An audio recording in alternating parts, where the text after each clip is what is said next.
अभी किसी साहब के यहाँ पर हम गए तो बेचारे बूढ़े मियाँ थे, मुझे कहने लगे कि मौलवी साहब एक बात कहूँ। मैंने कहा क्या हुआ? इसीलिए मैं तो कोई और मजमून बयान करने वाला था, लेकिन उनकी फिक्र को देखकर मैंने आपके सामने ये मजमून छेड़ दिया। उन्होंने कहा कि आज मेरी दुकान के अंदर में एक बुरके वाली औरत आई और उसके साथ में एक कौन आया, गैर मुस्लिम आया। तो कहा कि मेरा तो दिमाग काम करना छोड़ दिया।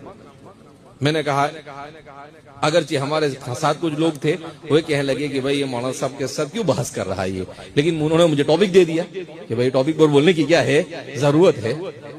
तो उन्होंने कहा कि मौलाना साहब ये सब बर्दाश्त हो सकता है लेकिन ये बर्दाश्त नहीं हो सकता है। मैंने कहा बिल्कुल सही कह रहे हैं आप, कुफ्र कैसे बर्दाश्त हो सकता है?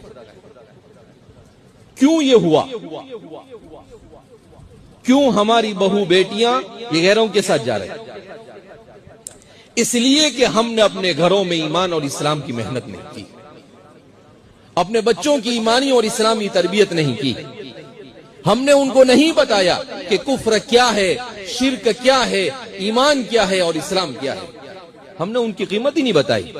अगर आप किसी के सामने एक कीमती हीरा लाकर रख दो और एक कलरिंग पत्थर लाकर रख दो, उसके सामने उसको कुछ पता नहीं कि हीरा क्या है या पत्थर क्या है, उसको कोई कीमत होगी उसकी?